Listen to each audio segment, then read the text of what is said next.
$50 billion کی پاکستان میں informal economy ہے، جس کے اندر بلیک اکانومی کا شیئر بھی بہت بڑا ہے۔ کتنا پیسہ آتا ہے، کہاں سے آتا ہے، کس اسمگلنگ سے آتا ہے، کون سے ہتھیار بیچ کے آتا ہے، کون سا مال بازاروں میں بکتا ہے، آپ جا کر دیکھ لیجئے بلوچستان میں۔ میں نے ٹورزم ریلیٹڈ ویڈیو ایک دیکھی تھی، پورا بلوچستان کا، وہ ایک بائک پر ٹور تھا، غالباً ابرار نامی جو پاکستان کے یوٹیوبر ہیں۔ میں نے اس ساری بیلٹ میں اس کو ٹریول کرتے ہوئے دیکھا ہے، مجھے سوائے دھول مٹی کے، ٹوٹی ہوئی سڑکوں کے اور بازاروں میں بکتا ہوا ایرانی تیل اور ایرانی خام مال، اس کے علاوہ کچھ نظر نہیں آیا۔ میں بذات خود اتنا انفارچونیٹ ہوں کہ میں جا نہیں سکتا to the stretches of Balochistan. اس کی وجہ یہ ہے کہ آپ کو پتہ ہے اس کی وجوہات کیا ہیں، ٹھیک ہے؟ تو یہ سارا کچھ دیکھتے ہوئے وہاں پر آپ کو نظر صرف یہ آتا ہے کہ اتنی بڑی انفارمل اکانومی ہے کہ آپ کو پتہ ہی نہیں ہے بھائی کہ وہاں پر جو ٹرانسفر پوسٹنگ ہو رہی ہیں، جتنے لوگ وہاں پر بیٹھے ہوئے ہیں، کتنا مال اندر کر رہے ہیں، کتنا آگے جا رہا ہے، کتنا پیچھے جا رہا ہے۔ تو آپ یہ جو ٹیرر فائنانسنگ کی بات ہم کر رہے ہیں، اس کو کیسے کیلکولیٹ کریں گے اگر ساری فائنانسنگ ہی جعلی ہے؟ مجھے تو یہ سمجھ نہیں نہ آتی کہ اگر ہم نے یہ لوکیٹ کرنا ہے کہ اچھا بھائی اتنا پیسہ را سے آیا، اتنا ایران سے آ رہا ہے، اتنا افغانستان سے آ رہا ہے، تو وہ ہمارے پاس جو پیسہ ہے وہاں پہ بلوچستان میں اس سے مختلف کیسے ہے جب کسی کا ہی کوئی ریکارڈ موجود نہیں ہے؟ پہلا سوال تو یہ ہے۔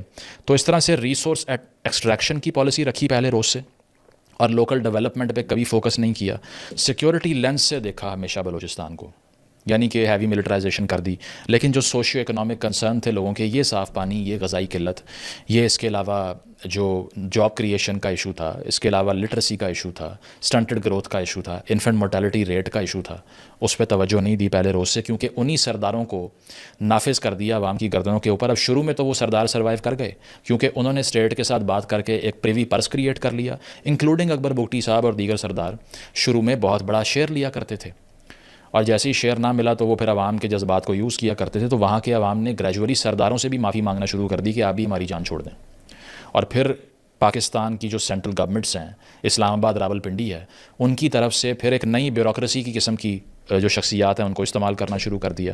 پچھلی گورنمنٹ میں آپ دیکھ لیجئے کہ باپ پارٹی کا الائنس پی ٹی آئی کے ساتھ ہوا، آج تحریک انصاف چیخ رہی ہے سوشل میڈیا کے اوپر بلوچستان کے حقوق کے لیے، لیکن باپ پارٹی سے الائنس کس نے کیا تھا؟ ڈیئر پی ٹی آئی، کس نے بنائی تھی پارٹی وہ؟ یا پھر حاصل بزنجو کے انڈر جو سینٹ کا الیکشن ہوا تھا جس میں اس نے کہا جنرل فیض کا الیکشن تھا، وہ کس نے ریک کروایا تھا اور وہ کس کی سائڈ پہ تھا؟ تو اس طرح سے بلوچستان کے پولیٹیکل پروسیس کا مذاق اڑتا رہا، کوئی اکنامک ریگولیشن نہیں ہوئی پہلے دن سے اسمگلنگ کو لے کر، آج تک چلی آ رہی ہے، ختم نہیں ہو سکی بلیک اکانومی۔ گریونسز جو تھے وہ پہلے روز سے ڈینائی کیے گئے، جس نے بھی گریونسز کی بات کی اس پہ الزام لگایا تم غدار ہو، منہ بند کر لو، ٹھیک ہے؟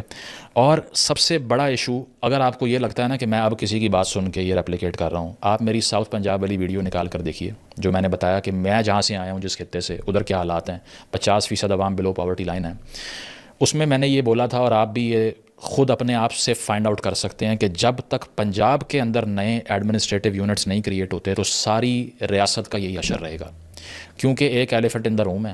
پنجاب کے اپر پنجاب کے 2 شہروں کا الیکشن دیکھ لو اور اس کو بلوچستان سے کمپیئر کر لو تو بلوچستان کی کوئی اوقات نہیں بچتی اس فیڈرل فریم ورک کے اندر۔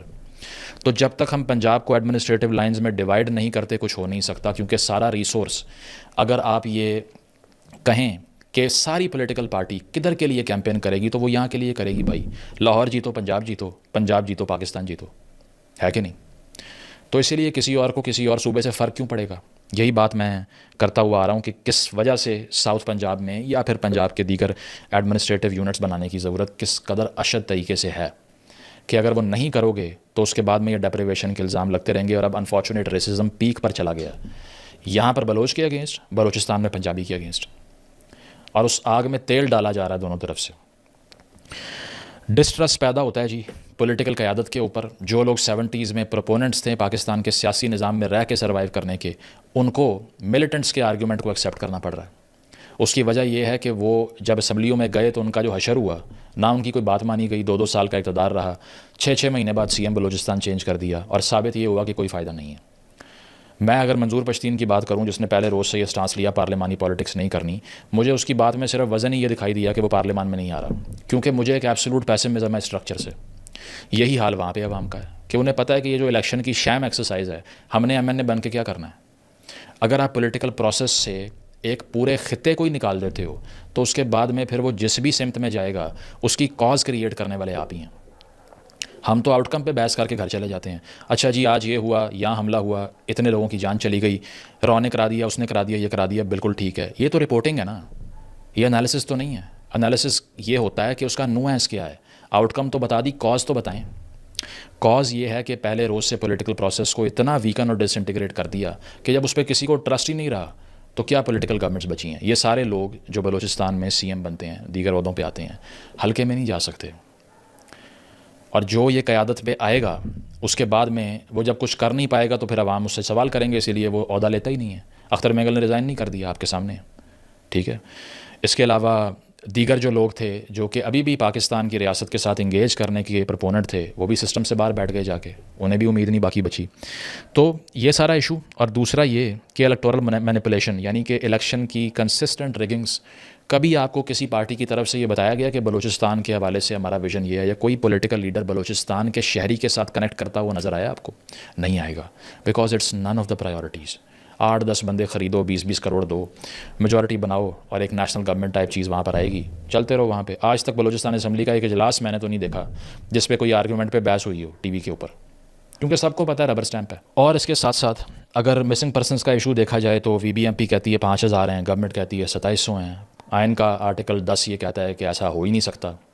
انوار اللہ کاکڑ صاحب یہ کہتے ہیں, جو کہ پچھلے انٹرم پی ایم تھے, کہ صرف 50 لوگ اٹھائے ہوئے تھے اور تو ہیں ہی نہیں.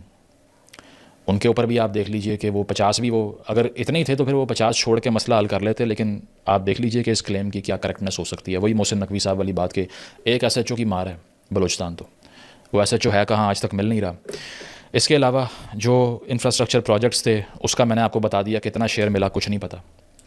آغاز حقوق بلوچستان پیکج پیپلز پارٹی لے کے آتی ہے, اس کے تحت ان سارے منصوبوں کی آنرشپ صوبوں کے پاس جانی تھی, گئی نہیں گئی, ٹھیک ہے. ملٹری آپریشن کا آرگومنٹ ہوتا ہے کہ اب اگر ملٹری آپریشن بڑے اسکیل پہ ہم کریں گے سب ٹھیک ہو جائے گا.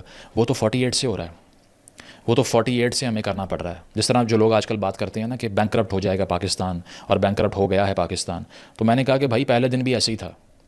پہلی ایڈ تو جناح صاحب کے دور میں مانگی گئی تھی یو ایس سے, بیچ میں 3 دفعہ میک اپ ہوا ہے ہمارے چہرے کے اوپر, ایوب کے دور میں, ضیاء کے دور میں, مشرف کے دور میں. وہ سارا پیسہ وہ میک اپ باہر سے آیا تھا, جیسے ہی وہ گیا میک اپ اتر گیا, صحیح چہرہ باہر آ گیا. یہ بھی وہی ہے. تو یہ آپریشن تو ہم نے سینکڑوں کر لی ہیں. انسرجنسیز کی پوری لسٹ میں آپ کو دے سکتا ہوں, 50 منٹ بات کر سکتا ہوں اس پہ.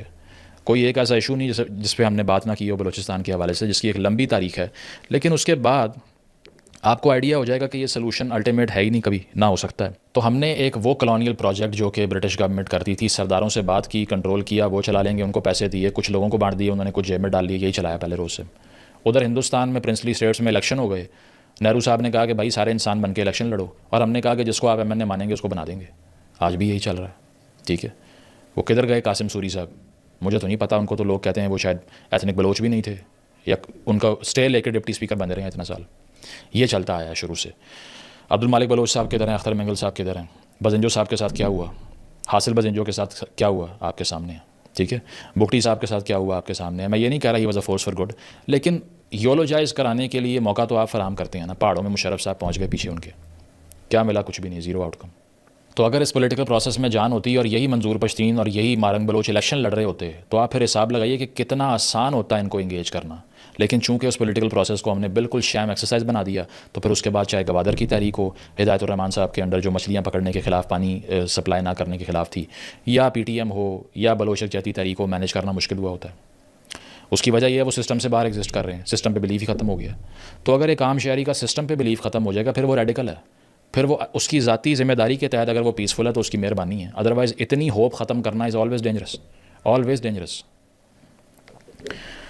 اور ایک آرگیومنٹ یہ بھی بہت سے لوگ کرتے ہیں کہ اگر ہم امن کی بات بیٹھ کر کریں گے, کوئی احتجاج کریں گے, کوئی پلے کارڈ اٹھا لیں گے, کوئی تحریک چلائیں گے, کوئی لانگ مارچ کریں گے, تو اس کے بعد بھی تو ہمارے ساتھ جو حشر ہونا ہے, تو اس سے بہتر یہی ہے کہ پھر ہم پہلے ہی ایکسٹریم سرکمسٹانسز کی طرف چلے جائیں. بہت زیادہ ورنگ چیز ہے, میں نے لاسٹ ٹائم بھی بتایا کہ یہ سرداروں کی تحریک, جیسے پراری موومنٹ تھی, اس طرح کی موومنٹ تھیں, سرداروں کے ہاتھوں سے نکل کے کیسے مڈل کلاس اسٹوڈنٹ لٹریٹ پڑھے لکھے بلوچ کے پاس چلی گئی.